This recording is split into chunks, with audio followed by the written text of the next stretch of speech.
Welcome back, everybody, to our live show. Today, we're going to be talking about GST, HST, and all the fun things that surround that topic. Just a few things to get started here. If you have any questions at all, just feel free to leave them in the comments below. We're going to take some time at the end of every one of these sessions to answer questions as best we can. If they are beyond the knowledge that I can share with you in the day, we'll do our best to get back to you. So you can also email us if we don't get to your questions right away. Um, Other than that, this video will be available for viewing later. If you want to share it on YouTube, make sure to do so for anyone that you think might benefit from some of this information. So again, this is our 11th installment, so all of the other 10 are available for viewing. A lot of good information that we're sharing with you guys. So let's get started on talking about GST and HST. So most of this time I'm going to be talking, I'll be using the term GST only. Um, GST and HST is kind of a combined program that's put on by the federal government. It's interchangeable essentially, so it just depends on which province you're in as far as whether or not you're collecting GST or HST. So again, we're in Manitoba, so I'll be primarily using the term GST, but again, it's interchangeable, and I'll talk a little bit more about that. So what is GST in the very basics? So today we're going to really just only scratch the surface. It's a really, again, on the surface is a really simple topic, but it becomes increasingly complex as you get into more specific businesses and situations. So um, what we're talking about really is commercial activity. So mostly with a business, we're not talking about anything if you're an employee or anything like that, then this doesn't particularly apply. It's mostly for businesses. So as far as that goes, what is GST? We're basically collecting on behalf of the government GST on most uh, products and good services provided in Canada. So, um, like I said, HST is the counterpart in some provinces, such as Ontario, for example. They are running under HST. So instead of having a provincial tax component, as we do here in Manitoba, they just have one tax. It's called HST, so it's kind of the harmonized tax. Um, so again, they administer the whole program rather than splitting it into two like we do here in Manitoba. So GST, like I said, is taxable, is taxed on most products and services provided in Canada. Certain things there's no GST on is things like essentials, groceries, residential rent, medical services, financial services. Those are things you do not have to pay GST on. And if you're providing those type of services, you don't have to collect GST. We'll get into a bit more detail as far as exempt and zero rated uh, and what that means in the coming minutes here. But so we'll first talk about who has to register for GST from the standpoint of again your commercial activity if you've got a business of some kind, and this is applicable whether you're a sole proprietor or an incorporated business. The rules apply exactly the same way. So, um, who has to register for GST? Well, first of all, you have to be operating some kind of commercial activity, obviously, or really don't have to worry about this.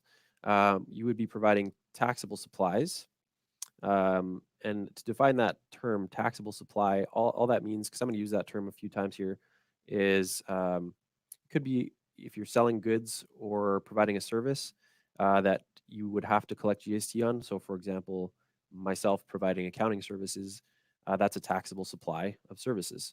If I was selling goods, if I was operating a sporting goods store and selling stuff like that, then again that would be a taxable supply when I'm selling those goods. So again, going back to who has to register for GST is if you provide taxable supplies, and the next criteria is that you are not a small supplier. What a small supplier means is essentially you are below $30,000 in overall revenue. And when we mention revenue, it's not after expenses. This is before expenses. So your total sales in your business is less than 30,000. Then you're considered a small supplier, and you do not have to register for GST. So now on the flip side, when do you have to register? Essentially, when you hit that $30,000 mark, and you can hit it in two different ways. Generally, we're looking at that $30,000 threshold as far as in a year's time. So what they call it 4 consecutive quarters. So it doesn't have to be a calendar year where that $30,000 mark is hit. It's 4 consecutive quarters. So that's scenario one. If in 4 quarters or a year you manage to make $30,000 in sales, then you have to register for GST. You could also have a chance to if you make that 30,000 bucks in 1 quarter, it you also have to register obviously, but it changes the timing of it. So I'll kind of outline that because it's a little bit tricky and it's important to know the difference. So I'll start with the scenario where you, let's say, make $12,000 of revenue in your first 3 quarters. So you're up to 36,000 into the third quarter. So in any one of those quarters, you didn't exceed 30,000, but again, in our 4 quarter period, you did. So you are required to register at that point. You have a month actually you have 29 days to register, and you can start collecting GST on your sales the month after that threshold was reached. So you have a bit of time there. Now, getting back to the time where you may have hit $30,000 sales in 1 quarter, the big difference here is the sale that puts you over that $30,000 mark is the sale that you have to start collecting GST on. So you don't have that kind of grace period. You have to be aware and collect GST on that sale. So you also have 29 days to register. So same thing there, but you do have to collect the GST on the sale that put you over the edge. So just a small difference there. So now that we are registered, again, we're talking about businesses providing taxable supplies, registered for GST. So now we're basically adding on, again, in Manitoba, we have GST of 5%. We're tacking on 5% to any of our taxable supplies. So I prepare a tax return and I'm charging $100. I have to add $5. So my customer is basically paying that to me. Now, a couple of things as far as we'll go through the process of collecting and filing for GST and what that means. But initially, when you're collecting, one of the important features to remember is where exactly are you providing this supply. So this idea of the place of supply is really important. So where are you delivering the goods is where it really matters, because just because I'm in Manitoba, I may be selling goods or providing services to someone in a different province. That our economy is very global these days, and you're doing business all over the place. So if I was to provide services, for example, for someone in Ontario, I have to keep in mind that the place of supply, and this even works for the fact that I'm physically in Manitoba, but I'm providing services to someone in Ontario. If I know their address, I know they're in Ontario, I have to collect HST on that sale. So you have to keep in mind this very important piece of this place of supply, as far as which percentage to be using and what you're actually collecting from your customer on your invoice. So in that case, $100 tax return to someone in Ontario, I should be collecting 13% HST instead. So place of supply, very important to keep in mind. Something else to keep in mind when you're collecting this GST or HST is that you're acting as an agent on behalf of basically CRA. So just keep in mind that this is more of a business tip that on the cash flow side of things, you're getting an extra $5, let's say on that sale. That's going to my bank account, and it's going to sit there until I have to actually pay it. We'll get into the deadlines later, but someday soon I'm going to have to pay that. So just keep in mind, it's not ever your cash. It's not your money. You are basically acting as acting in trust. You're holding that money in trust for the government. So again, make sure you're almost keeping track separately as far as how much you've collected and how much you're going to have to pay in the coming months or year. Other things when you're collecting GST, make sure you include your GST number. So you're going to be given a GST number once you register. And on all of your invoices, when you're collecting GST, you want to have that GST number shown on that invoice. You also have to show that GST separate as a line item on an invoice. And that leads us into our next item as far as GST and how it works. Because on the other end of it, if other people are paying GST, they may be able to claim it back if they're operating a business as well. So let's look at it from that standpoint. If I'm paying now for expenses in running my commercial activity that relate to providing a service or providing my business, whether I'm selling goods or providing a service, Now I'm paying GST on some of my expenses that relate to that. So one of the cool things with GST is you actually get to claim back the GST that you pay on your expenses. Again, that relate to your activity of business. Um, so, for example, if I have to buy some paper to print my tax return on, and I pay $10, and I paid obviously 50 cents in GST on that, well, I get to claim back that 50 cents in GST when it comes time to remit. So, what that's called is an input tax credit. I'll refer to it as an ITC from now on. And essentially, it's just that you're basically getting a tax credit for any GST you paid. So it's actually a benefit when you're registered. Yes, you are collecting GST on your sales, but you are able to recover GST that's paid on your expenses.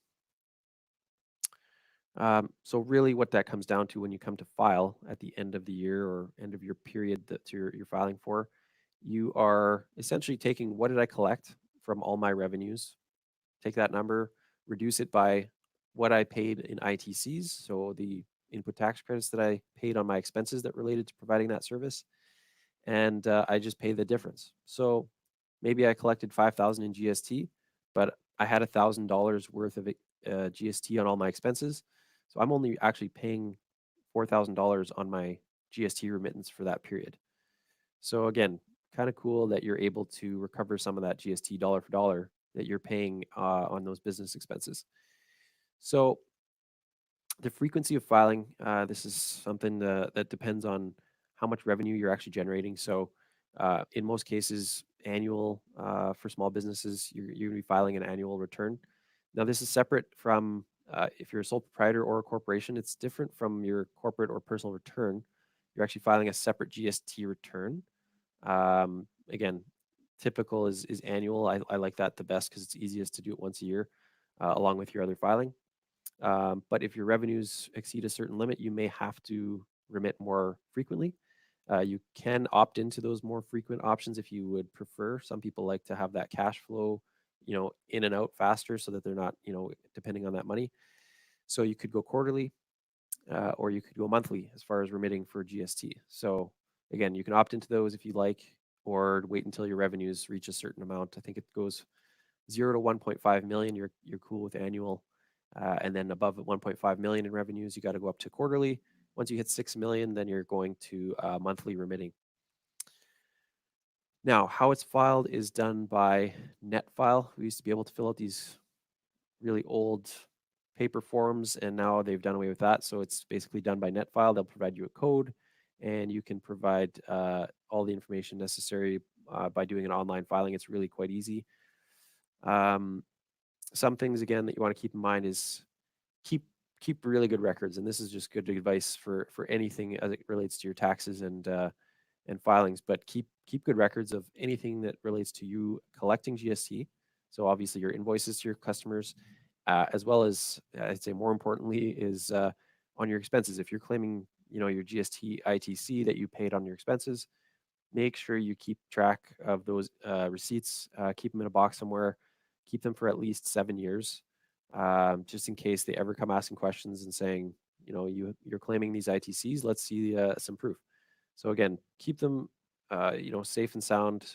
Digital copies are acceptable, so you can take pictures, keep PDFs, do whatever you can do to keep that information safe. Because, like I said, CRA does have the ability to check and ask for those things. So make sure you're ready for that.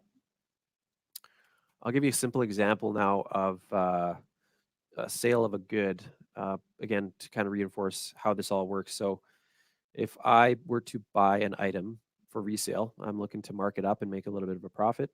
I buy an item for $100. So I'm paying $5 in GST on this item, assuming I bought it here in Manitoba. So my cost is $100. I've got $5 into it, into GST. Now, if I turn around and sell that item for $120, great. I got a $20 little profit there. And I'm actually collecting $6 in GST, so the 5% on that amount. Now, when I go to remit my GST return for that period, if that's the only 2 transactions I had, we have a pretty simple GST return here. You basically have to remit on your filing three different items or three different pieces of information. One is what was my total sales for that period, revenue. So that's 120 bucks. How much GST did I collect? So that's $6. And lastly, how much ITCs do I have to claim in that period? And that would be five. So my net in this case, I'm only remitting $1 to the government for that period. Something else to keep in mind as it relates to ITCs is that you can claim them up to 4 years after they've happened. So if you do find that there's some expense that you didn't have at the time, you didn't have a receipt, or it was on the cusp of that filing period, but it was dated previous to you filing, you can actually wait up to 4 years before claiming that ITC. So don't worry too much if you missed one. You can always claim it on the next return. Okay, so that kind of covers the basics, I think, of how you collect, how you're kind of keeping track of things, and how you're filing. So moving on to some more complex topics, I wanted to just cover these because they are fairly common these days with certain industries. So I'm going to be talking about GST exempt and zero rated services or products or supplies, what we call it, as opposed to a taxable supply. So again, when we talked about taxable supplies, that's something like accounting services that I have to charge GST on. Now moving into exempt, we'll cover that first. So an exempt service means something that I do not have to collect GST on. So if I'm providing an exempt service and I'm charging $100, I'm not tacking on $5. I don't have to collect GST. Now, when it's an exempt service, I also cannot claim my ITCs. So if I have expenses with GST on them, I cannot claim those back if I'm providing an exempt service. An example of an exempt service would be medical services provided. So if you have a medical practice that is, providing medical services, they're not collecting GST because it's an exempt service, and B, they're not claiming back the GST that they paid because it's an exempt service. So they're basically just off the radar as far as that goes.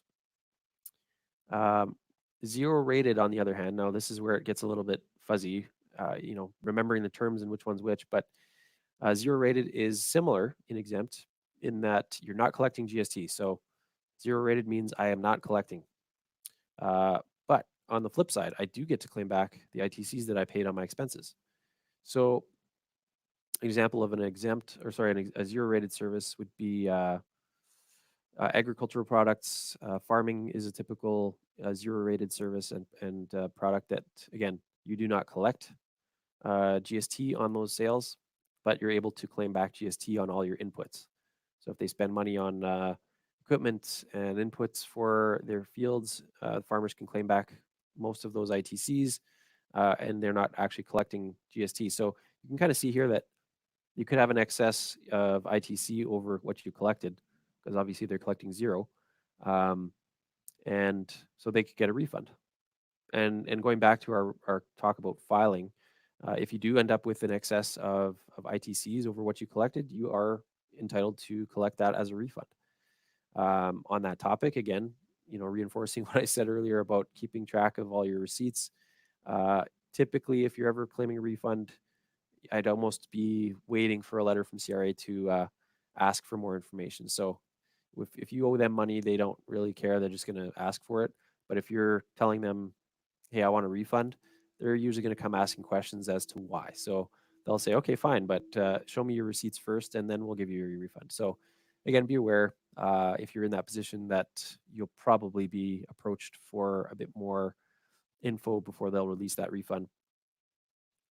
So now you can start to see that this becomes a little bit even more complex if some of your products or services that you're providing, they may not all fall under the same category. So you may have some exempt services, and you may have some, fully taxable supplies that you're providing. So that I'll give you an example. So let's say a medical practitioner is providing medical services. Again, we're looking at something that's exempt.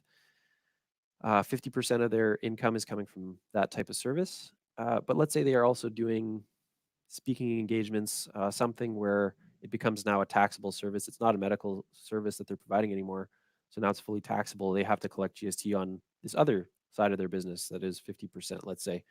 So yeah, they're collecting on 50%, and then the other half is exempt because it's medical service. So then now what do you do with your ITCs? Well, you prorate, right? So you should basically only claim the ITCs that relate to the speaking engagements and the taxable supply. So again, it's really makes your job of tracking your expenses and your GST a little bit more complex. Um, but that just gives you the basic idea of how those would work together. Another example I wanted to give of zero rated um, service or supply is exporting. So a lot of the businesses these days are doing business with people in the U.S. Um, and all over the world for that matter. And so if we're exporting a goods or a supply somewhere else, so again going back to that place of supply conversation we had earlier, the place of supply is now, let's say, the U.S. Now that becomes zero rated. So I do not collect GST on an export to the US, and I do get to claim back ITCs that I had paid on my expenses. So that's, again, going back to that zero rated conversation. So that covers a few more in-depth topics there. A few tips and tricks I want to talk about as it relates to GST. So now we've got our basics covered. Let's think about some other ways that we can be creative or more efficient when it comes time to filing. So one of the things that we do a lot of times for our clients is we use the GST simplified method for calculating your ITCs. And I won't go into too much detail here, but essentially, it's a simplified way of calculating what you paid on your taxable expenses, so expenses you paid GST on. And you're allowed to do this. Not all industries are allowed to do this. So accountants aren't allowed to. Wait, no, that's the quick method. Sorry. It depends on your level of revenues as far as it goes for the simplified method of calculating ITCs. Most small businesses can use this method. All it does is essentially, I'll give you an example of a $100 expense again. Typically, again, if I paid $5 in GST on that expense, I get to claim back my $5. In most cases, you're paying PST or the provincial side of things as well. So in Manitoba, let's say now I'm paying $112 for my expense. What this simplified method does is it allows us to take the full amount instead of just adding in a spreadsheet my $5 every time I have an expense. I can actually take my total for taxable expenses and make a calculation. It's basically multiply by 5, divide by 105, and that gives you what you can claim as an ITC. So for my $100 example, in a normal situation, if I just take the actual $5 on that receipt, I get $5 to claim back. If I use that simplified method, the reasoning here is essentially I'm taking the full amount, including GST and PST, and I'm doing that calculation. So I'm actually getting $5.33 back on that calculation. So I'm getting an extra 33 cents on just that one transaction. And the reason is obviously we're kind of collecting or claiming the GST on PST. So it seems kind of funny, but it's a way that is allowed, and CRA kind of provides that as a method to use for calculating ITCs in some situations. So again, it's a small business. I don't know the exact limit off the top of my head, but if you're a bigger business that you're not allowed to use that method, small businesses can use it. So there's a threshold for revenues that they'll allow that. Next thing that I'd mentioned briefly was the quick method. So this is another different way of filing your GST. The quick method is kind of a cool thing for, it's typically really useful for people who are providing services because a lot of times people providing services don't have a lot of expenses. So if I'm not buying a bunch of goods for resale, then obviously I don't have much in terms of ITCs. I am just basically collecting 5% and remitting it fully to the government. So this quick method, what this allows is essentially, again, it's more of a complicated calculation, but in essence, a service provider in Manitoba would essentially be paying 3.6% at the end of the day instead of 5. So how it actually works is you still collect the 5% in GST from all of your customers on your taxable supplies. But when it comes time to file, you do a separate calculation. And in essence, again, like I say, it's about 3.6% that you end up remitting. So again, like you can see that if I don't have a lot of expenses and normally I'm just taking in and remitting what I've collected, this quick method could be of benefit. It actually saves some of our clients, $1,000 or $2,000 every year because again, they're just providing a service and don't have very many expenses. So it's a really cool thing for certain people. Now, this is where I was mentioning accountants are not allowed to use this. Um, Bookkeepers. So certain industries are just not allowed to use this method. So just keep that in mind if you are exploring that as an option. Something else to keep in mind is you can't just file that way. You have to elect into filing under the quick method.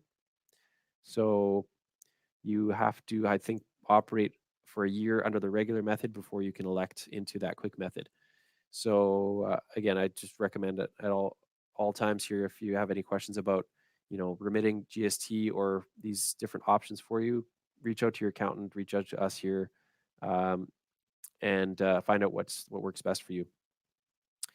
Other things that are kind of quirky is in some cases, if you're a sole proprietor, this is another just kind of random fact and thing to remember is if you have some assets that you're using for business that are, so for example, your vehicle, especially as a sole proprietor, because again, you're kind of mixing some of your personal assets into your business. So if you have a vehicle and you're using it 50% of the time for business, one of the expenses that you can claim is the capital costs allowance on that vehicle, so the depreciation essentially. So it's based on the value. There's percentages we use for calculating that depreciation. Um, but something that people forget often is that they can still claim GST on something like that. So because you've paid GST in the past on that vehicle purchase, assuming you bought it and you own it, uh, you can claim basically the GST that's implied in that CCA or your capital cost allowance. So again, a few dollars here and there, it all adds up to something bigger when if you're not taking advantage of all these things. So just keep in mind that you can claim GST on capital cost allowance on certain items.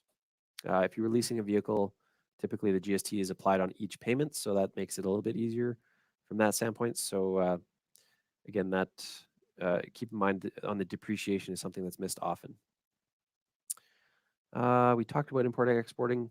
The last thing I mention as we get to the end of our presentation here is that again, I always recommend people ask questions. Ask before you act. Call your accountant. Call us here. Um, CRA, as much as we bash them sometimes, they are there as a resource for us. You may have to wait a few minutes or hours on the phone to get a hold of somebody, but they're there as a resource. It's a free resource. Feel free to call CRA and ask for some guidance before you make moves. So uh, the other part of that is they can provide rulings. So when there's a situation where you're really unsure and maybe the person on the other end at CRA can't just give you some general guidance, you can basically submit your scenario to GST rulings, and they can give you a writing an answer in writing that gives you the guidance as to what you're supposed to be doing in your specific situation. So, again, with regards to everything tax related, GST or otherwise, make sure you're asking questions. Like people are around. We're here to be on your team and to help be your advisor in these type of situations. So again, feel free to reach out at any time. So, with that, I'm done talking about this exciting topic of GST for the day. I'm going to open it up to questions. So, Kayla's going to pop in here and let me know if there's any questions. And if we don't get to them today, again, we'll reach out later. Hey, Kevin. Hi, Kayla. So looks like chat's pretty quiet today. We had some different topics today. Yes. But Lindsay is asking, is bottled water taxable when selling retail? Bottled water. Oh my goodness, that is Yeah. very specific. Mm-hmm. I would have to get back to you. So if you want to leave your information, I will send you an email later this afternoon. Because again, sometimes I would imagine it would be taxable, but I'm just guessing at this point. Um, so when it comes to grocery, when I mentioned groceries are exempt, the definition of grocery is extremely complicated. So it matters not only what you're selling, but also the quantities in which you're selling them. So I believe if you're buying one bottle of water, you're likely collecting or paying GST if you're the buyer. But leave your information and I'll verify that for you for sure. Perfect. That was a really interesting one. Yeah. So, what happens if you don't reach the $30,000 threshold? Can you still register your business for GST? Oh yeah, that's a good question. So, uh, yes, that $30,000 threshold that we talked about earlier is not a requirement. It's merely basically a trigger. So I can start my business today and register immediately for the GST. I don't have to wait until I get that $30,000 mark. Now, think of the ways that this could be of benefit to you if you're buying equipment. Let's say I'm buying a laptop to start my business out. um, there's all that GST on all these expenses that I'm starting up my business that I'm missing out on if I don't register. So that's a really important thing to remember is you cannot claim your GST ITCs until you are registrant. So if they're checking into your ITCs that you're providing receipts for, um, they're going to look at the dates and say, well, were you registered at this point or not? So it's a good reason, again, to your point, you can register even if you have $0 in revenue so far. You can register, and that gives you the ability to start claiming your GST back again on things that relate to your commercial activity. So you can't just start claiming GST back on all your personal expenses, obviously. But again, really good option if you don't have to hit that $30,000 mark in order to register. Perfect. That's really great information to have.